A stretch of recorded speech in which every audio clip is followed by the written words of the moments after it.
from America's finest city. This is Real Talk San Diego on ESPN 1700. What's happening, gang? It is Thursday at 10, and it is time for some truth. I'm your host, Jesse Abinus, co-founder of the Greenhouse Group, helping folks get into and out of homes down here in the heart of San Diego. You might say that's our day job, Joel.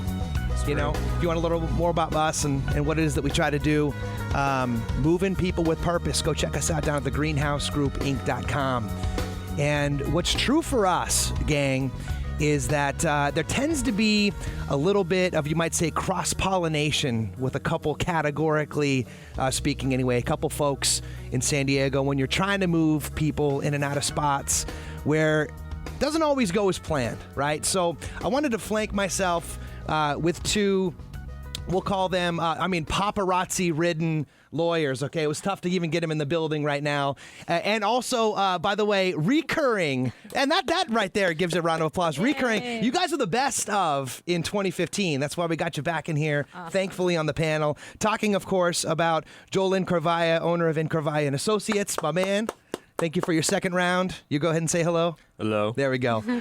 And then Mike Check over to your right, Alejandra Rodriguez of Rodriguez Law says, thank you again for coming in, young lady. Thank you. Looking forward to hanging out with you guys. And I want to get right into this because the truth is, and Alex, I'll start this off with you. I'm going to go one-on-one with this. There's an instrument out there called a trust, right? And I know that sounds like a very germane word to a lot of people, but unfortunately, it's not in place correctly a lot of the times. Right. And even when they're in place, doesn't necessarily even mean it's a panacea either. And we're coming across this all the time. I wanted to get you in to tell the truth about what's wrong with most people's trusts. Right. All right. So I think just by way of introduction, well, first, thanks again, Jesse, for having me on the show again. I really appreciate it. It's always a fun time here. But by way of introduction, so my name's Alex Rodriguez, and I do estate planning. And one of the things that I saw when I was getting started is I sought out the assistance and guidance of more experienced estate planning attorneys to help me in figuring out how best to serve clients. And golf clap for that. Come on, because that's the truth. We could even stop right there and do a whole show on that. Like, the fact that you were willing to be mentored before just grabbing a shingle and hopping into the throes of a court case, love you for that. Absolutely. Thank you. So what did your great mentor teach and bestow upon you? Right. Well, so in the beginning, and this is part of that truth, I guess, is I realized that the way I was doing it in the beginning probably wasn't the best way for my clients, and the way that... That's honest. We're telling some truth right out of the gate right now. Yeah, and part of that, I think, with a lot of the more traditional types of attorneys is it's not focused so much on the relationship that you have with the client. It's focused more on, let's do the billable hour. You want to call me, I'm going to write it down and I'm going to bill you for it, right? And so that doesn't really foster a good relationship with clients. They're not necessarily going to want to come in and double check and update their estates as they need to because they're thinking, well, I don't want to get charged for these simple questions. So that was one of the defining moments that didn't really resonate with me as I started with my practice, where I didn't feel like I was doing the best I could for my client. So a few years back, I ended up joining an estate planning organization that's called Wealth Counsel. And the thing with this organization was that it really introduced me to a lot of new ways and more cutting edge planning methods for clients that were maybe more traditionally reserved for the high net worth clients. And so one of those things, going back to your question of like, okay, well, what is maybe some of the common problems with people's trusts that they might have in place now? I think one of the ones that I see often is when people try to call in on my show. Now, gang, this is a call-in show, okay? But that's not the right number. I'll get to the number at the break. Oh, go ahead, please. That's awesome. Yeah. Is that back in the day, the most common method of distributing assets is if it was a simple estate. And by simple, I mean it's no tax issues, maybe under $1 million, was to just distribute it outright to the kids, right? So if they're adults, great, let the kids do what they want with it. Trust fund baby scenario, right?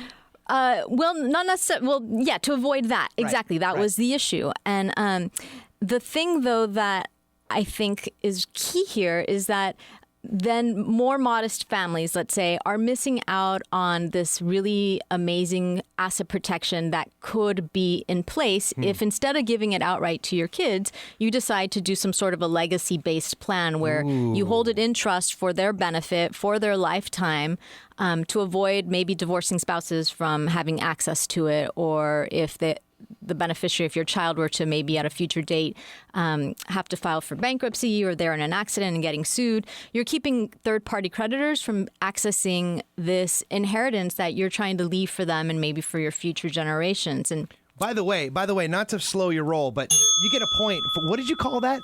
Legacy-based? It's a legacy-based planning. Yeah, that's got a little ring to it. Yeah. You need to throw like a little circle with a C next to that or something like that. That's right. And yeah, I like that. I think that's planning that was more widely available for the really rich families, right? The Rockefellers, Carnegies, where that's what we think, right? When you think of those big families, it's like, oh yeah, they're trust fund babies, and it's, trusts that have been going on for generations, and that's how they're keeping the wealth in. And so I think that, at least when I was starting this practice of estate planning, the misunderstanding was, oh, well, if they don't really have, if it's not like, if we're not talking millions of dollars, like if it's, regular families like you and me, we don't need to be doing those types of dynasty trusts. But that's the incorrect assumption, because if you do that type of planning, even if it's not tax-based, you're just trying to provide some sort of asset protection for your loved ones so that, whatever amount that you're leaving them, whether it's big or small, that it's always going to be protected for their lifetime. That's like a key thing that I think is overlooked a lot of times by maybe the majority of estate planning attorneys who think, oh, it's a small family, small assets, we just need to give it outright. Kids 30 years old, great, we're just going to give them the asset and not plan for it.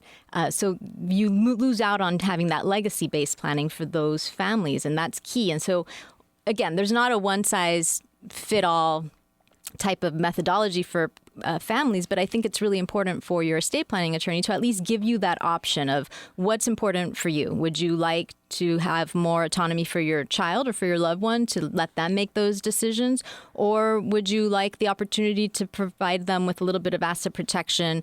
We don't know what's going to happen in the future, so, they still have access to it. It's just that it's protected now for their life. Now, I love that thought because, you think about the category of the dynastic approach, right? So it's almost like there's this unspoken line in the sand of like, oh, well, if the estate's worth this much or more, you need to kind of take a closer look at it. But what I'm hearing you say is even if the estate's worth $50,000 or whatever, you can still apply some of these same principles to make sure. Because if you think about it, and you want to be honest, right? This is Truth Radio, right? Trying to drop some knowledge. That's right. That the percentage of the $50,000 is going to have a much larger impact. Exactly. Right? If you're thinking about it from maybe a different purview. So, right. So what kind of things would that look like? Like if you kind of had to kind of give us a couple examples. So we got the, 30,000 foot. Now kind of drill down in. What's some experiences of that? Right. So one example that I had recently, it was a family who they had, let's call it the family cabin up in, I think it was Mammoth. And it had been in the family for a while. And the parents really wanted to keep it in the family for their kids and for their grandkids, because that's where they regularly go to spend the holidays. And, they wanted to create an opportunity to pass on this tradition to their future generations. And right? I love that thought, right? You think about it as juxtaposed from like an IRA, which just sits there, you have no idea what you're even accumulating, versus something you can actually use and build memories for. Right. I love that thought. Exactly. And so they, in their planning, they wanted to make sure that this family cabin stayed in the family, it wasn't going to get sold, and that their children and great-grandchildren would have access to use it. They weren't going to be charged rent. And so, obviously there's more planning that needs to be involved in that, because we want to make sure that it's maintained and supported within the trust, that it has enough funds to keep that going. But, I'm not saying that's an easy way to plan it, but it is doable. And you just, if you have that idea of something you want to pass on to your future generations, it's definitely something to consider. And so for them, that took the place of their family cabin. They wanted to make sure that it wasn't going to get sold and that their great-grandkids would also have a place to go spend the holidays with their family and their kids. What's one more example? Another example would be So I have another client. We're in the process of planning this right now. He wants to, he works with families in TJ. And he wants to be able to provide scholarships for some of the students that are there that may not have the means to go to college or to study. And so, you know, his family's already taken care of, but he wants to make sure that as part of his planning process that he's also passing on this idea of being charitably minded and helping out in the community. And so, again, we're looking at ways to accomplish that, whether it takes the, you know, form of developing or creating a nonprofit organization and regularly gifting from his trust to that. Or some other way. So that's, you know, these are just things that clients have, you know, that they'd like to accomplish.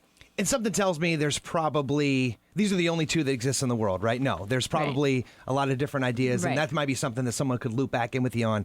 But you also had mentioned to me that there's a funny titled book or something you thought would be a good resource for us. What was that? Right. So we're talking right now about trust. Yeah. And that with the understanding or the assumption that your listeners might already have a trust in place. So fair enough. If you don't already and you're looking to get more information on estate planning, there's a free book that I offer, and you can get it at sandiegofreebook.com, and it's called Wear Clean Underwear. And it's basically, it's a funny name, but for a really good book. And it's basically a book for parents to learn more about estate planning and how this would impact their kids. I love that thought. Also love you coming back in for a round two, Alejandra Rodriguez. You can check her out, by the way, privately at rodriguezlawoffices.com, right? Right. Or you can call, what's the best number for them to reach? 619-238-5270. 619-238-5370. Gang, coming up, we're going to do it this. If you could imagine this kind of being like maybe a seamless two-part question. You mentioned legacy at the top, and I love that thought. Legacies usually contain stories, do they not? Right. So how can you, you know, we might even say like the truth about how to build your story into your asset protection plan, coming up with Alejandra Rodriguez and Joel Cravalla right after this, gang. Truth Radio. We'll be right back.